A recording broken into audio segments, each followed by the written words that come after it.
Oke, baik. Assalamualaikum warahmatullahi wabarakatuh. Selamat siang, adik-adik sekalian. Kita lanjutkan kembali kuliah perkembangan hukum perdata kita hari ini. Ya, hari ini kita pertemuan keberapa? Teringatnya ketiga atau kedua? Ketiga, Pak.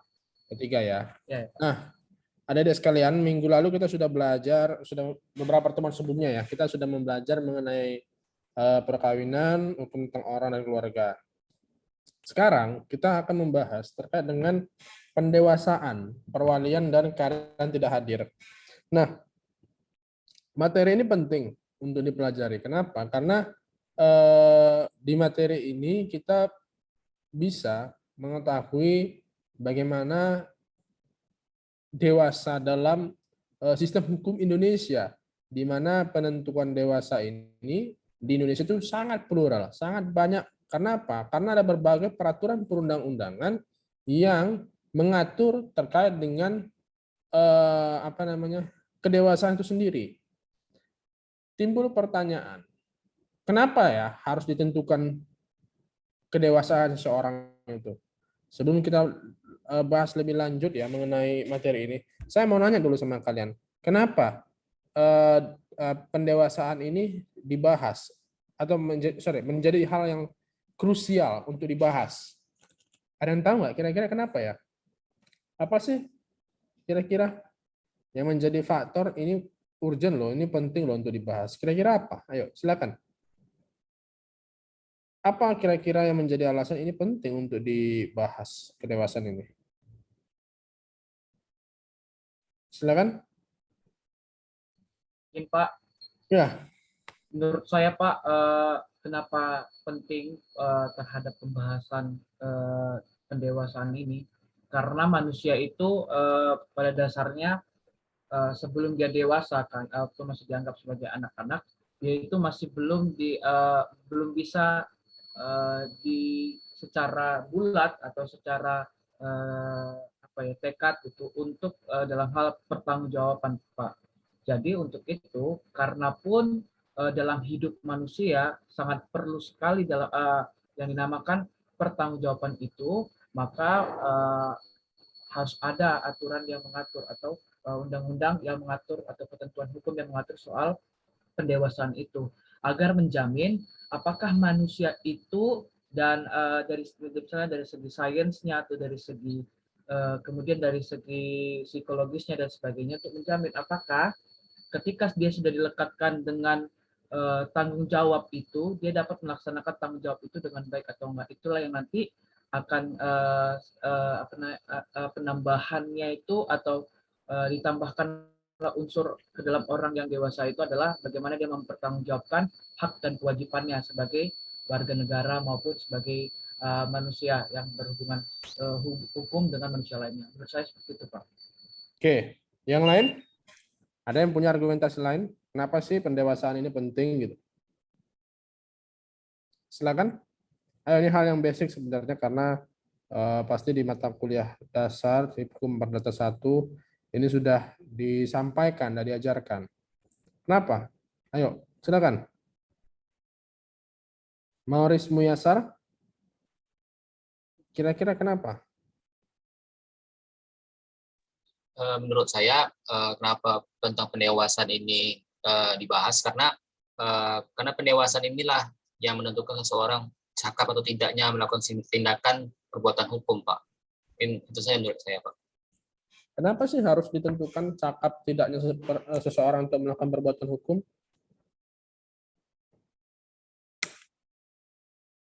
Ayo, silakan yang lain. Atau Mauris mungkin kalau sudah tahu. Kenapa ya harus ditentukan cakap tidaknya seseorang melakukan perbuatan hukum?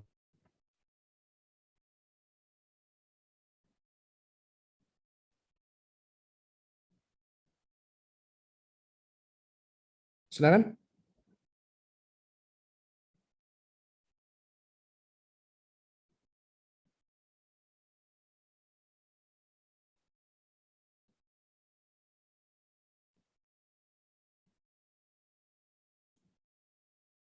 Nggak ada di mana nih.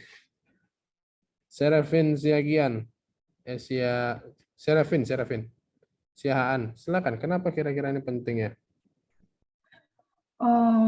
Cakap hukum menurut saya Pak penting ditentukan, karena kalau tidak diatur, tidak akan, jika nggak diatur cakap hukum, cakap atau tidaknya seseorang itu Pak, tidak bisa dapat berjalan dengan baik nanti hukum selanjutnya, karena bila di mana nanti ada orang yang tidak mampu, seperti yang kita tahu kalau cakap hukum, yang tidak cakap hukum seperti kurangnya mental, seperti itu Pak, tidak bisa dipersalahkan, jadi sehingga aturan hukum itu tidak bisa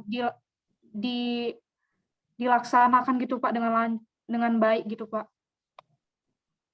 Oke. Satu hal yang harus dipahami di sini. Pendewasaan itu harus kita ketahui. Kenapa? Ini pertama menentukan kecakapan hukum seseorang dalam bertindak dalam lapangan hukum, itu satu. Kenapa? Dalam perbuatan-perbuatan hukum tertentu, menurut undang-undang, mensyaratkan adanya batas umur minimal yang harus dicapai agar seseorang ini dianggap mampu atau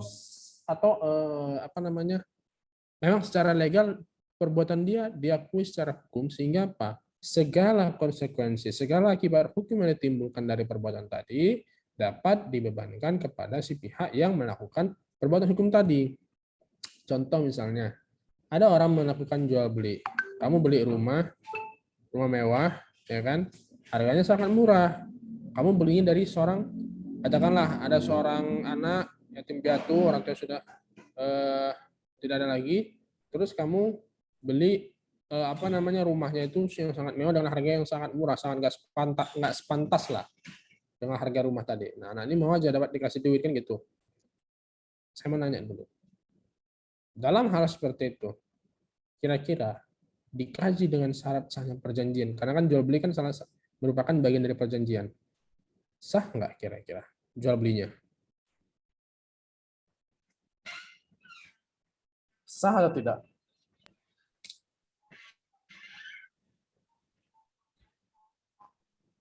Gimana, sah atau tidak? Ya, keadaannya tadi gimana Pak kalau misalnya orang yang melakukan itu tidak cakap hukum ya Pak ya? Ini saya contohkan ilustrasi gini.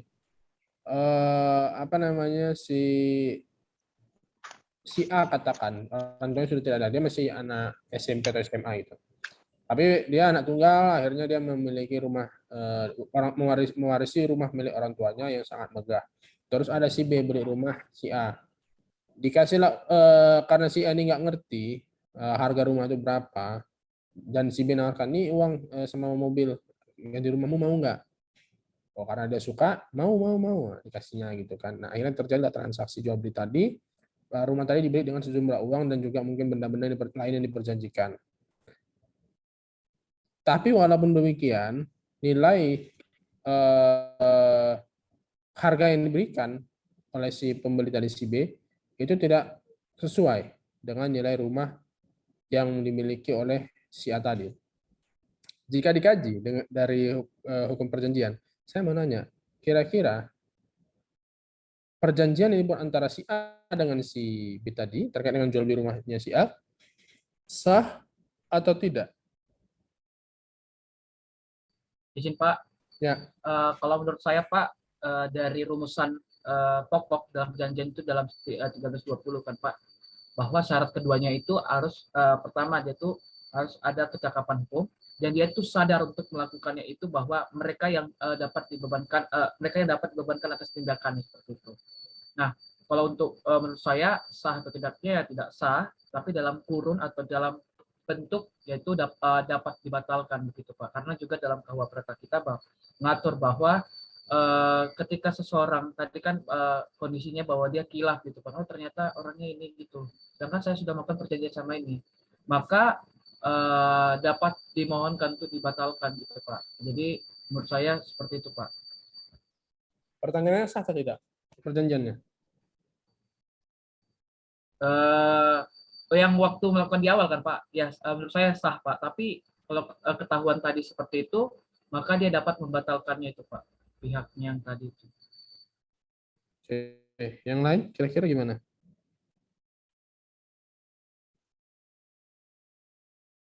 Yang lain? Silakan. Kalau dia sah, lantas masalahnya di mana?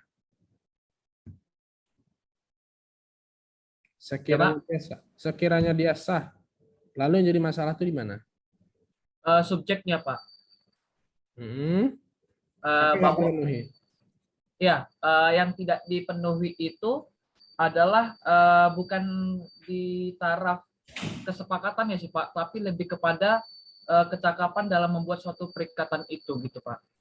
Karena hal tersebut kan juga kita pelajari bahwa kalau misalnya syarat 1 dan syarat 2 tidak terpenuhi atau syarat subjektif tidak terpenuhi, maka itu pihak yang merasa dirugikan tadi begitu dapat mengajukan pembatalan pada pengadilan gitu Pak. Jadi dapat dibatalkan seperti itu Pak. Oke, good. Jadi itu sebagai contoh misalnya ada orang beli rumah dari anak-anak, ya kan, dari mungkin orang belum dewasa, karena dia nggak tahu harga rumahnya, jadi dia proof aja tuh harganya. Misal harga pasaran rumahnya 3 miliar, kamu bayarnya cuma 200 juta. Di anak-anak itu dapat uang 200 juta, udah senang kali deh kan, punya dapat duit gitu kan. Nah, tapi padahal kalau kita kaji itu nggak sebanding harga rumahnya seperti itu dengan uang yang dikasih. Nah, karena si anak tadi, anak di bawah umur nggak ngerti, mengacu kepada ketentuan pasal 1320 KUH Perdata, yaitu secara subjektifnya, maka perjanjian tersebut tetap sah pada prinsipnya itu tetap sah. Tapi syarat subjektif dari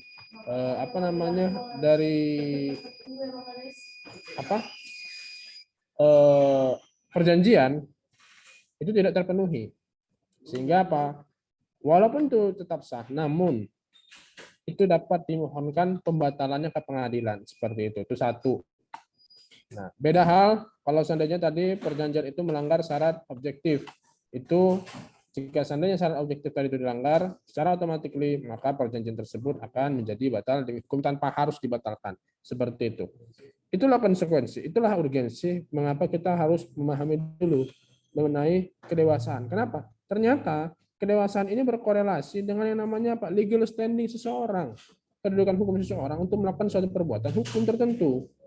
Nah, makanya ini penting bagi kita. Misalnya kita mau melaksanakan hubungan hukum tertentu, apakah bekerja sama usaha, jual beli dan sebagainya dengan orang lain, pastikan pertama orang mitra kita bertransaksi itu memenuhi syarat-syarat kecakapan secara hukum yang telah ditentukan dalam KUH Perdata, disertai dengan juga syarat-syarat lainnya yang diatur dalam pasal 1320 KUH Perdata tersebut. Nah, itu sedikit overview ya mengenai pendewasaan di Indonesia. Sekarang kita akan bahas materinya. Kalau kita mengacu kepada apa sih makna dewasa itu, di KBBI bilang dewasa itu sampai umur atau akil balik atau bukan lagi anak dan remaja. Nah, kalau kita lihat di Indonesia, orang awam bilang kalau orang dewasa itu dia sudah punya KTP atau SIM gitu.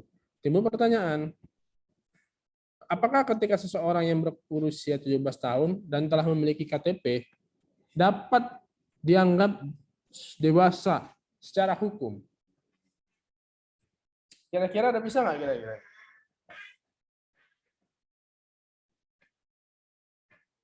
Bisa nggak kira-kira? Silakan.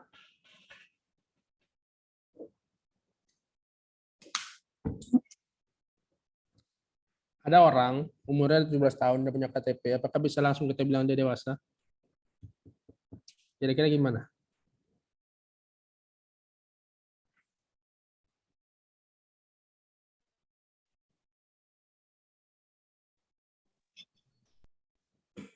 Silakan. Izin Pak. Ya, silakan. Yang setahu saya kedewasaan yang dalam KUH Perdata itu usianya di atas 21 tahun, Pak. Oke. Yang lain, silakan.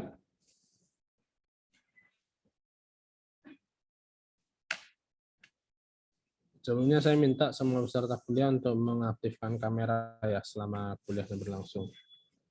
Oke, silakan. Yang lain bagaimana?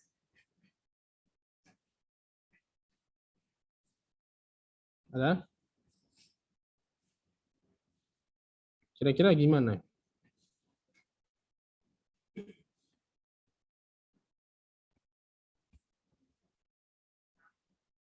Nona Nopriana, gimana kira-kira?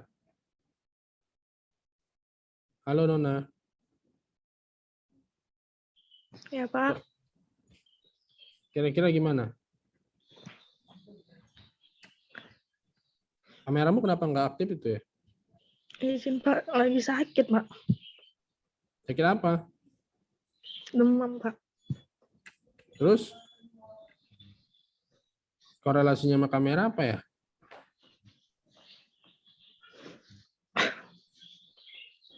Lauren, Aiko, Sipi, Tiara, Amirul. Tolong saya jadiin host dulu, Ketua, biar nanti bisa di-remove yang nggak on kamera ini. Oke, kira-kira gimana? Kenapa apakah kalau orang dari umur 17 tahun, ya kan dia sudah berhak memiliki KTP berdasarkan Undang-Undang Adminduk, Administrasi Kependudukan. Pertanyaannya, apakah ketika seseorang sudah memegang KTP, apakah dia sudah bisa dianggap dewasa?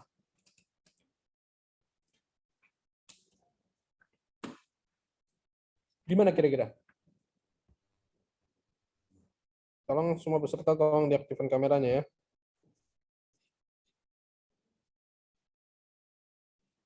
Oke, silakan.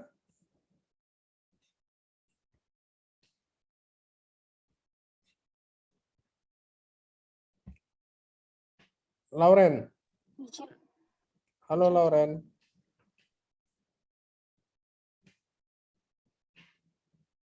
Lauren. Ketua jadi saya host dulu biar ini bisa di-kick. Lauren. Nggak ada orang. Ria Resti. Saya, Pak. Gimana kira-kira? Kalau menurut saya, Pak, sudah, Pak. Karena dia sudah... Menulis nicknya, Pak. Karena dia...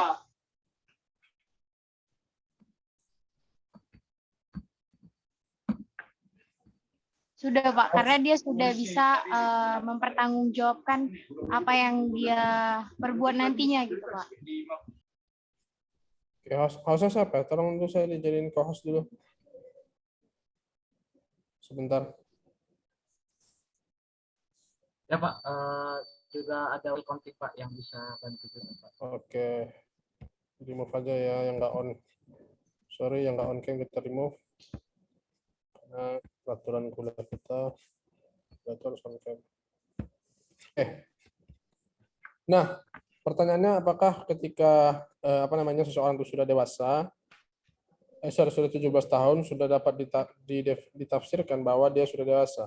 Pertanyaan tidak. Menurut sistem hukum Indonesia,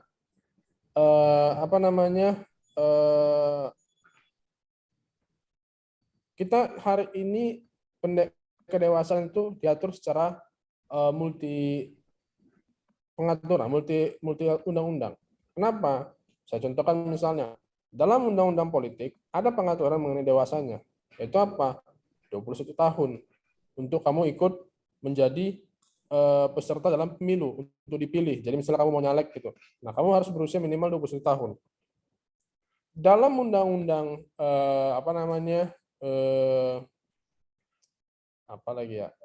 perkawinan ya, ada juga dewasanya diatur. Yaitu apa? Dewasa untuk melakukan perkawinan, di mana untuk laki-laki minimal 19, perempuan minimal 16 kalau saya nggak salah. Nah, itu juga ada juga pengaturan tentang kedewasaan untuk berbuat kecakapan hukum seseorang untuk melakukan perbuatan hukum tertentu, di mana antara satu undang-undang dengan undang-undang yang lain berbeda. Ini menunjukkan apa? Bahwa seseorang ya terkait dengan perbuatan dia untuk menentukan kecakapan seseorang dan dewasa tidak seseorang, untuk melakukan suatu perbuatan tertentu itu harus dilihat lagi kepada apa? Peraturan perundang-undangan yang secara spesifik mengatur terkait dengan permasalahan yang ingin kita ulas gitu. Kita lihat dulu bagaimana kira-kira aturan hukum mengatur terkait dengan syarat umur seseorang untuk cakap dalam melakukan perbuatan tertentu. Nah, kalau kita mengacu kepada ketentuan pasal 330 KUH Perdata, di situ dikatakan bahwa kalau orang yang belum dewasa itu adalah dia yang belum mencapai umur 21 tahun dan tidak kawin sebelumnya. Di mana kalau seandainya ada orang yang sudah pernah kawin, walaupun akhirnya setelah itu sudah bubar perkawinannya, dia boleh dianggap sebagai status dewasa walaupun umurnya belum 21 tahun. Jadi kalau ditafsirkan secara a contrario, ini jadi maksudnya penafsiran hukum secara a contrario, ya, maka ketentuan pasal tadi bisa disimpulkan bahwa orang hanya dapat dikatakan dewasa kalau dia sudah berusia 21 tahun. Namun hari ini tidak lagi seperti itu. Kenapa? Dalam beberapa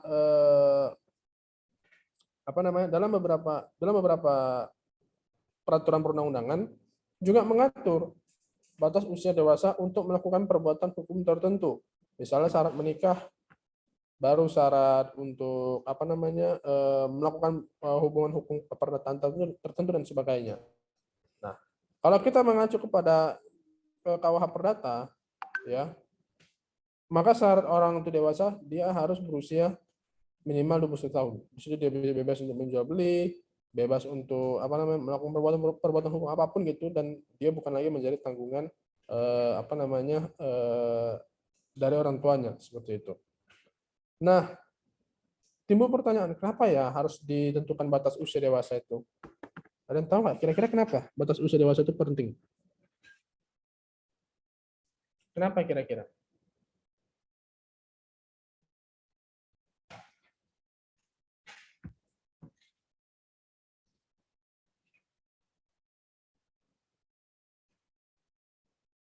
Ayo, kenapa?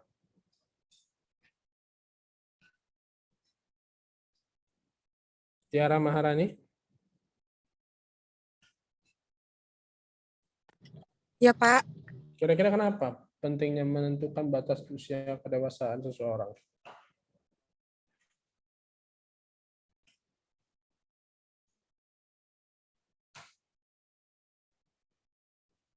Tahu?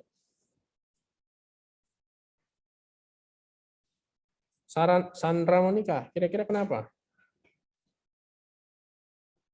Kenapa harus ditentukan batas usia dewasa seseorang?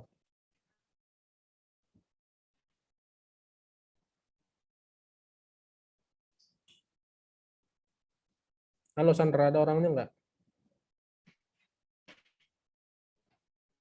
Halo Sandra Monica.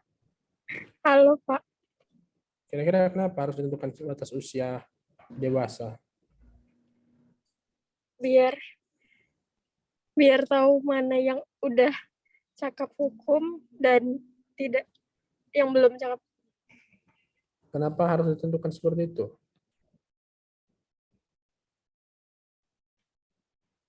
Kenapa? Ayo.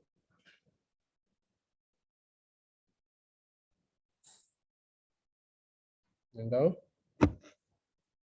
Kira-kira kenapa? Halo Pak, Oke. izin Pak. Ya, Jawab. silakan. Mungkin Pak dengan adanya batas usia dewasa ini Pak, kita lebih mudah menentukan sah tidaknya seseorang bertindak melakukan perbuatan hukum dan kecakapan seorang tersebut Pak, melakukan perbuatan hukum tersebut Pak. Kurang lebih seperti itu. Yang lain kira-kira kenapa? Jadi gini, pentingnya menentukan batas usia dewasa pertama itu merupakan penentu apakah seseorang itu layak enggak ya untuk melakukan suatu perbuatan hukum atau dapat diperlakukan sebagai subjek hukum. Contoh misalnya begini, ada anak-anak, terus katakanlah dia bukan SD, terus dia mencuri spion mobil, ya kan? Anak ini masih berumur 12 tahun, 13 tahun lah katakan. Ditangkap polisi, ditangkap masyarakat. Nah, berbicara mengenai hukum, ya kan? Kalaupun seandainya si anak ini ditangkap polisi nanti, dia akan dihukum dengan aturan hukum Indonesia, dan di proses persidangan juga, ya.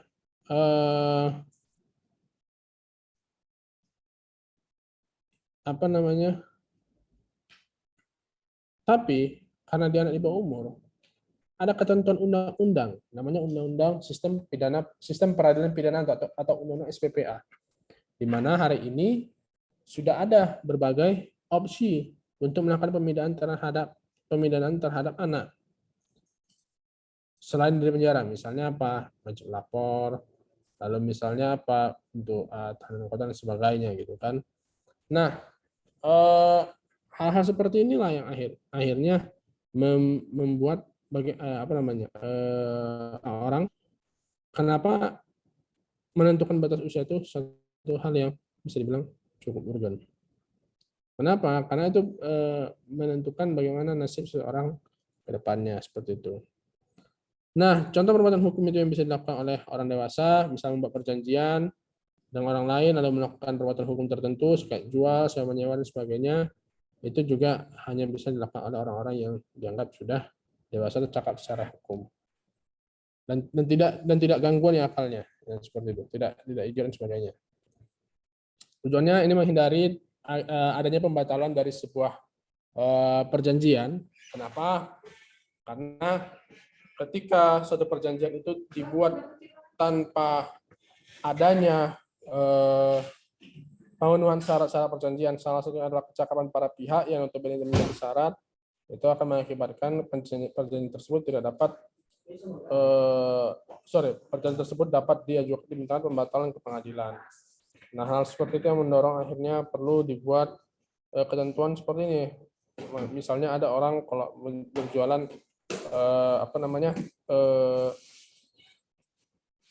suatu barang gitu kan miliknya, ternyata dianya nggak cakap untuk menjual barang tadi, sehingga transaksi yang kita lakukan juga itu akhirnya ya bisa dimohonkan pembatalan. Nah, itu kan akhirnya kita rugi, seperti itu. Ini contohnya itu ada di pasal 1320 KUH Perdata tentang syarat dari sebuah perjanjian, di mana salah satu syaratnya adalah kecakapan para pihak untuk membuat suatu perikatan, seperti itu. Nah, ini tadi yang saya bilang, berbagai pengaturan batas usia dewasa yang diatur dalam sistem hukum di Indonesia. Silakan dibaca dulu. Pertama ini ada yang diatur dalam pasal 172 ayat 4 akhir dan 145 akhir maksud saya. Seseorang itu bisa diangkat menjadi saksi harus berusia minimal 15 tahun. Ini terkait dengan syarat seseorang untuk menjadi seorang saksi. Misal begini, ada si A, anak-anak umur 13 tahun, dengan mata kepalanya sendiri dia melihat bagaimana seseorang si X membantai si Z hingga tewas. Kemudian di persidangan katakanlah orang yang menyaksikan tadi diminta hadir, maka dia seyogianya hadir, ya kan? Nah, karena kalau dia usianya itu sudah kalau dari usia dia sudah di atas 15 tahun atau minimal 15 tahun, dia boleh.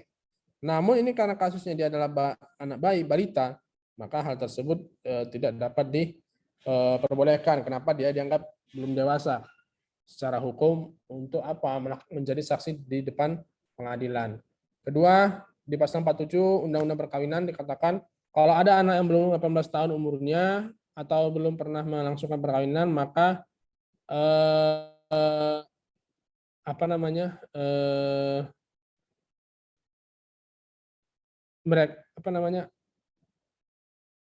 saya lupa lagi.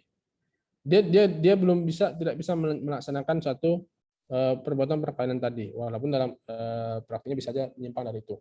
Ada lagi Undang-Undang Hak Asasi Manusia dikatakan di sini anak adalah setiap manusia yang berumur di bawah 18 tahun dan belum menikah, dan juga termasuk anak yang kepentingannya dalam kandungan apabila hal tersebut adalah demi kepentingannya. Itu misalnya kalau kalian baca pasal 2 ayat 1 Undang-Undang Hak Perdata di di Mujagar di apa ya di apa sih namanya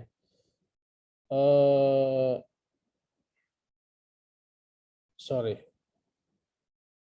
contoh lain misalnya gini apa namanya misalnya ada orang anak-anak tadi melakukan yang kayak saya bilang tadi nyuri spion karena dia di bawah 18 tahun maka nggak bisa penerapan hukumnya itu menggunakan KUH pidana biasa, namun dia harus menggunakan undang-undang khusus yang mengatur tentang hal itu, yaitu adalah misalnya kayak undang-undang perlindungan anak, undang-undang SPPA dan sebagainya. Lalu lagi undang-undang nomor 12 tahun 2006 tentang kewarganegaraan Indonesia, di mana di sini dikatakan WNI itu anak yang lahir di luar perkawinan yang sah dari seorang ibu warga negara asing yang diakui oleh ayahnya yang berwarga negara Indonesia dan berumur 18 tahun dan juga atau juga belum menikah seperti itu. Nah, selanjutnya di pasal apa namanya di Undang-Undang Jabatan Notaris ya dikatakan penghadap di notaris atau orang yang menjadi klien di notaris itu minimal berusia 18 tahun. Nah, dari sekalian berikut ada berbagai komparasi ya terkait dengan peraturan jurisprudensi tentang dewasa. Misal di Undang-Undang tentang Perlindungan Anak, Undang-Undang 23 2002 dikatakan di sini definisi anak itu orang yang belum 18 tahun atau anak yang berada di dalam kandungan, dia kemudian dia lahir, selamat hidup, maka karena kepentingannya anak itu dianggap menjadi sebagai subjek hukum. Lalu lagi Undang-Undang Sistem Peradilan Pidana Anak. Nah ini ada beberapa poin krusial yang bisa kita lihat. Pertama terkait dengan anak yang belum berumur 18 tahun, ya kan?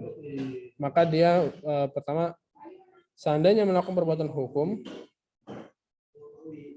maka dia akan menjadi anak yang berkonflik dengan hukum, di mana dia kalau dia berumur 12 tahun dan belum berumur 18 tahun, dia bisa dimasukkan ke penjara anak atau juga mungkin bisa aja diversi kalau orang tuanya mau seperti itu.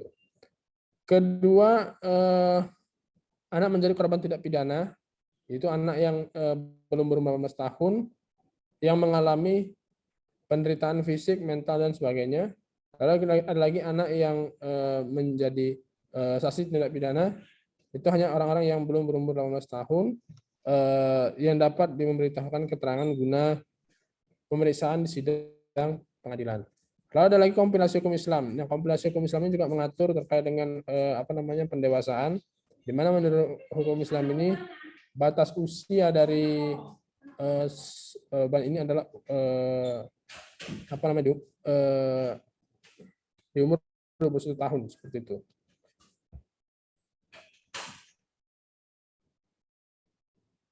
Nah, ini kemudian terkait dengan peraturan lainnya, yaitu Undang-Undang Nomor 7 Tahun 2017 tentang Pemilu. Di sini dikatakan untuk menjadi peserta pemilu berarti kita menjadi kandidat yang akan dipilih dalam pemilu tadi. Maka seseorang tadi harus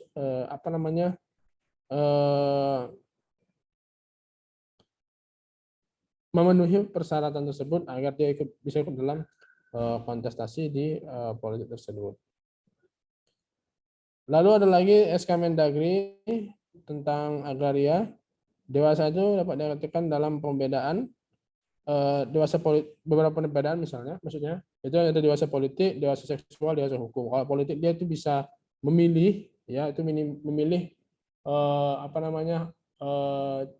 orang yang ikut dalam kontestasi pemilu. Kalau dia dewasa seksual, dia cakap untuk atau mungkin fisiknya bisa untuk melakukan hubungan melakukan perkawinan, di mana dalam perkawinan itu pasti ada hubungan suami istri seperti itu. Lalu ada lagi dewasa secara hukum, maksudnya ini adalah dewasa yang memenuhi batas umur yang telah ditentukan dalam suatu peraturan perundang-undangan. Ini misalnya tadi yang kayak saya bilang dalam undang-undang pemilu dewasanya itu ya kalau dia sudah berusia 21 tahun seperti itu. Nah, ini tadi uraian-uraiannya. Itu tadi uraian-uraiannya. Kalau kita bisa simpulkan, ternyata ada berbagai ketidakseragaman Atau bisa dikatakan ada sebuah pluralisme dalam sistem pendewasaan di Indonesia. Timbul pertanyaan, apa solusinya kita? Kalau if you were a lawyer, when your client asks your opinion regarding the case, what the best legal advice that you give? Apa kira-kira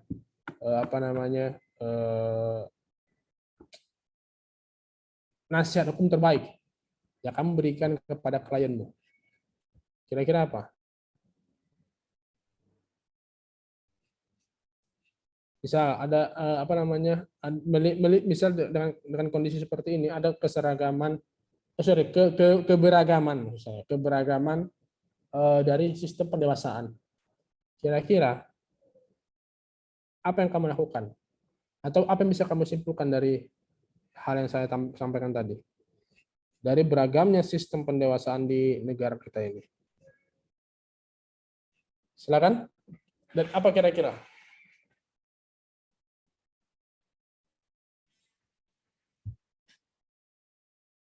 Apa kira-kira yang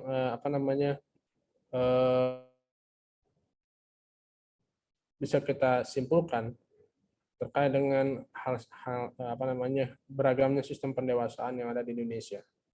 Kira-kira apa? Izin Pak. Ya, silakan.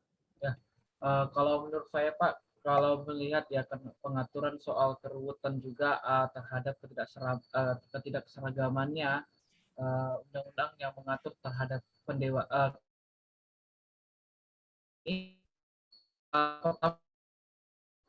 kedepannya harus ada memang satu pembukuan yang pasti atau kodifikasi mengenai ya apa yang hal pasti gitu dalam hal pendewasaan ini tetapkan berapa. Kalau misalnya dibuat batas dewasa harus ada satu undang-undang atau lex spesialis soal pendewasaan ini Pak, menurut saya seperti itu. Tapi untuk upaya sekarang memang kita melihatnya ya bagaimana ketika undang-undang itu dipakai.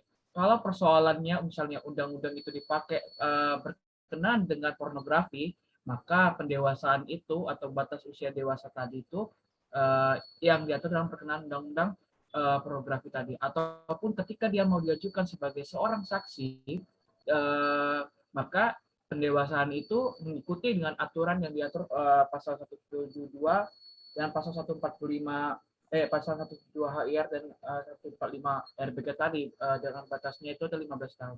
Jadi untuk sekarang Pak, langkah sekarang ya kita harap maklum terhadap pembuat undang-undang kita yang ibaratnya kita mengikut aja, tapi bagaimana persoalan hukum itu beranah pada yang mana gitu. Jadi undang-undangnya ini, permasalahannya ini, undang-undang mengatur soal permasalahannya ini, dan di dalam undang-undang itu mengatur terhadap pendewasaan seperti itu, maka kita ngikut saja. Tapi untuk ke depannya, untuk para pembuat atau pembuat undang-undang itu, menurut saya harus ada nih lex spesialisnya untuk hal pendewasaan hal yang pasti begitu Pak. Menurut saya seperti itu Pak. Oke, ada lagi yang lain kira-kira?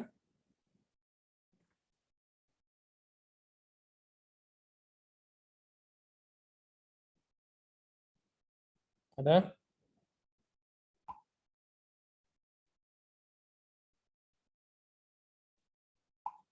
Oke, jadi kalau dalam hal seperti itu kita harus lagi melihat dalam menentukan pendewasaan ini harus melihat kepada undang-undang yang mengatur suatu hal yang akan kita kerjakan. Jadi misalnya begini, katakanlah kalian mau nyalek gitu kan, mau ikut kontestasi pemilu. Ya dalam menentukan dewasanya lihat aja undang-undang pemilu. Kira-kira kalian sudah dewasa nggak? Seperti itu. Nah, dalam undang-undang pemilu dikatakan umur 21 tahun lah dewasa dianggap kan begitu. Maka kalian hanya dianggap dewasa secara politik untuk ikut serta dalam kontestasi tersebut hanya di saat umur 21 tahun tadi. Makanya dikatakan ada dewasa untuk sebahagian, ada dewasa penuh. Orang yang umurnya di rentang 17 hingga 20 itu masih sebagian besar dianggap dewasa penuh. Dewasa sebagian. Maksudnya apa? Dewasa sebagian ini seseorang itu hanya boleh melakukan perbuatan-perbuatan hukum tertentu yang menurut undang-undang itu diperbolehkan untuk dilakukan dirinya. Contoh misalnya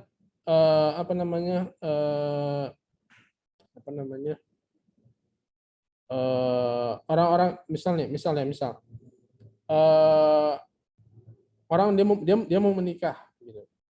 Ya kan? Atau misalnya dia mau dia mau menikah umurnya 18 tahun. Boleh secara hukum, boleh. Sepanjang undang-undang mengatur demikian. Nah, ternyata apa namanya?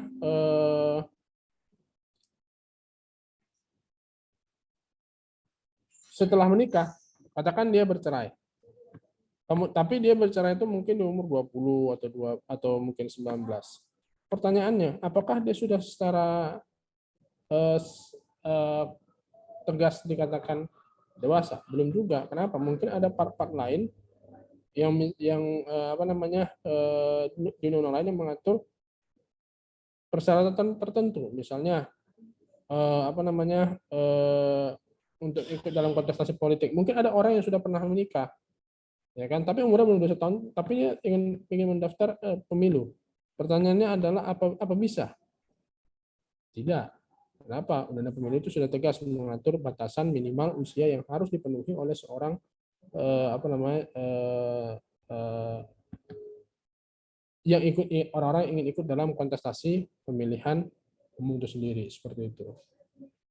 Oke, itu sekilas pengertian pembahasan mengenai pendewasaan. Ini ada berbagai batas usia, pengaturan batas usia dewasa. Ini penting supaya sebenarnya ada lagi nih banyak daripada ini, tapi ini yang saya rangkum karena secara mirip hampir sama. Tapi kalau kita mau lebih enaknya untuk membahas kedewasaan ini adalah ketika orang sudah di umur 21 tahun. Kenapa? Ketika orang sudah berumur di atas 21 tahun, maka dia sudah masuk dalam klasifikasi dewasa penuh dan dia juga apa namanya berhak melakukan apapun kewenangan atau perbuatan dia, ya kan, kapanpun dan dimanapun sepanjang tidak melanggar aturan-aturan di mana dia berada, seperti itu. Oke, sampai sini ada yang bertanyakan nggak terkait materi pendewasaan? Izin Pak, mungkin bukan soal materi, soal terhadap Google Classroom Pak. Kan di situ ada materi Bapak kirim kan.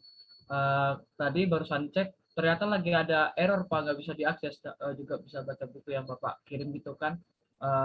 Ada bermasalah gitu. Kalau misalnya bermasalah di chat, mungkin Bapak boleh kirim di grup WA aja Pak, untuk soal itu Pak.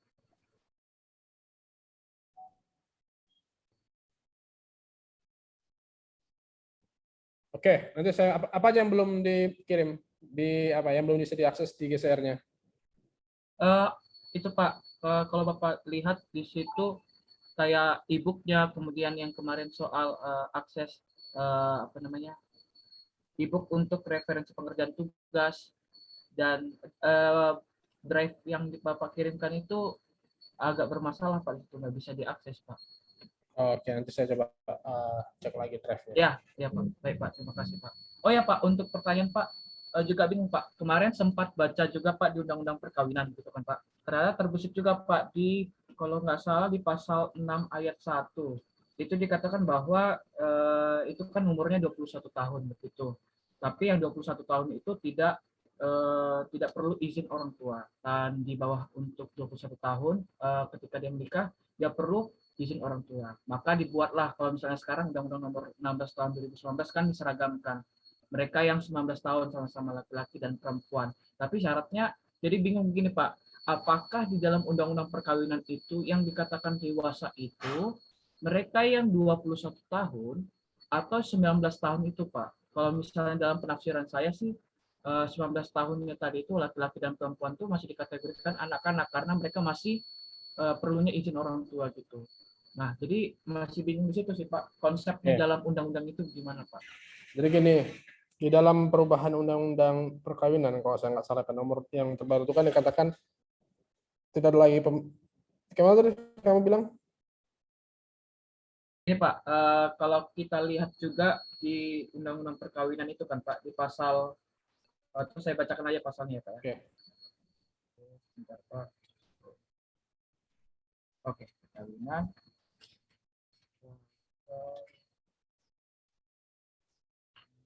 Nah, bahwa di syarat perkawinan pasal 6 begitu Pak. Jadi dibilang bahwa di ayat 2-nya untuk melangsungkan perkawinan seseorang yang belum mencapai 21 tahun harus mendapat izin kedua orang tua. Oke. Misalnya kan kita baca di pasal 6 ini kan Pak. Itu kan kita konsep, oh ternyata undang-undang ini mengatakan 21 tahun lah dewasa itu. Tapi kalau kita lihat lagi dalam pasal 7, dikatakan ada lagi batas umur lagi Pak. Perkawinan ini hanya diizinkan jika pihak pria sudah mencapai umur 19 dan kalau wanita 16. Yang sudah direvisi itu semuanya sama-sama 19 tahun. Jadi kan ada dua gitu kan Pak, 21 sama 19. Ini yang gimana Pak? Jadi gini, ada asas hukum namanya Lex apa namanya, saya lupa bahasa namanya. Intinya gini, ada asas hukum yang mengatakan peraturan yang terbaru menyampingkan peraturan yang lama. Peraturan yang lama masih membagi 16 dan 19. Sementara di peraturan yang baru semuanya seragam. Jadi 19 kan begitu kan, laki-laki perempuan kan? Ya, betul Pak. tidak? Nah, maka ketentuan yang berlaku sekarang adalah mengacu kepada perubahan undang-undang perkawinan, yaitu antara pria dan wanita, syarat minimal untuk melangsungkan pernikahan itu adalah 19 tahun. Seperti itu dia. Ini kebetulan memang belum saya update lagi materinya. Ini materi yang lama. Belum saya update dengan undang-undang terbaru. Jadi nanti kamu bisa buat notes di sini aja terkait dengan yang undang-undang perkawinan ini, ya. Jadi nanti tolong kamu sesuaikan aja lagi dengan perubahan undang-undang nomor 1 tahun 74. Ini kebetulan materi lama belum belum saya update yang tabel ini. Ini Pak, perkenannya bukan soal itu Pak, tapi kayak umur 21 tahunnya tadi dengan umur 19 tahunnya tadi Pak. Kan kalau di dalam pasal 6 tuh untuk melangsungkan perkawinan seseorang yang belum mencapai umur 21 tahun harus mendapat izin kedua orang tua. Berarti dalam hal ini ketika dia tidak mendapat izin orang tua, berarti dia sudah punya kebebasan. Atau di mana disitulah bentuk secara bulatnya dia itu sudah dikatakan sebagai dewasa. Apakah Pak, kalau misalnya pasal 7 tadi kan perkawinan hanya diizinkan jika pihak pria sudah mencapai umur 19 dan wanita tadi 19. Berarti kan masih ada kata diizinkan. Berarti Pak untuk penafsirannya di sini umur 19 tahun tadi bagi pria dan wanita itu syarat mereka dalam undang-undang untuk melakukan perkawinan, tapi belum secara full mereka dewasa. Apa kayak gitu ya Pak ya? Ya, jadi gini. Kalau seandainya, jadi istilah begini, kalau seandainya kamu menikah di usia di bawah 21 tahun tadi, mengacu kepada ketentuan undang-undang itu, undang-undang perkawinan dan juga beserta perubahannya, maka kalau kamu menikah, umur masih di bawah 21 tahun, kamu memang harus minta izin dari orang tua. Jadi kan gini, kamu baru boleh menikah itu umurnya 19. Tapi menikah di umur segitu hingga umur 20 sampai di bawah 21 tahun, kamu kalau mau nikah harus dapat izin orang tua. Tapi setelah kamu umur 21 tahun, ya, kamu mau nikah silahkan, mau ada atau tidak izin, ada atau tanpa izin orang tua, kamu bisa laksanakan pernikahan tadi seperti itu. Itu dia. Oh, berarti itu bukan soal perihal dewasa atau dewasa secara penuh atau tidaknya ya Pak ya? Bukan. Jadi begini, kalau dewasa, kenapa saya bilang ada istilah dewasa penuh? Karena dalam berbagai regulasi, ya, mengatakan umur 21 tahun itu sudah dianggap dewasa. Banyak peraturan perundang-undangan yang memang mengatakan dewasanya itu di umur 21. Namun, ada juga beberapa peraturan perundang-undangan mengatakan umur 19, umur 18, dan sebagainya. Itu boleh melakukan perbuatan hukum tertentu. Maka umur 18-19 itu juga bisa dianggap sebagai dewasa. Tapi bukan dewasa penuh. Hanya dewasa untuk melakukan perbuatan hukum tertentu. Yang menurut undang-undang terkait dengan perbuatan hukum yang akan dilakukan, itu boleh. Itu sah. Contoh, kamu mau jadi penghadap penotaris, kamu mau jadi penghadap, jadi misalnya kamu notaris nih, ya kan? Terus ada klienmu datang. Nah, menurut Undang-Undang Jabatan Notaris, penghadap itu harus berusia minimal 18 tahun. Minimal. Seseorang bisa jadi penghadap notaris. Penghadap itu maksudnya dia nanti yang akan membuat akta di situ, yang namanya akan dicantumkan pasti dalam akta minimal usia 18 tahun. Di bawah itu nggak bisa, ya kan? Nah, pertanyaannya adalah, apakah kamu sudah dianggap dewasa? Sudah di usia 18 tahun tadi. Kenapa? Kamu bisa mengharap notaris, ya kan? Tapi itu tadi, dewasamu itu hanya untuk sebatas tindakan atau perbuatan hukum itu aja. Yang lainnya nggak bisa, belum tentu. Harus lihat lagi undang-undang terkait yang secara spesifik mengatur jenis perbuatan hukum yang akan kamu lakukan. Seperti itu dia. Jelas? Oke Pak, jelas Pak. Terima kasih Pak. Ada lagi yang lain? Silakan, kalau ada.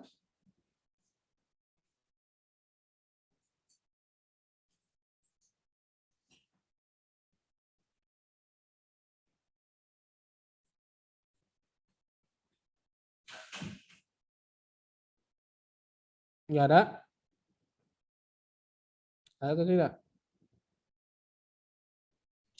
Oke, kalau seandainya tidak ada, Ya, mungkin saya pikir untuk hari ini saya padakan dulu sampai di sini ya.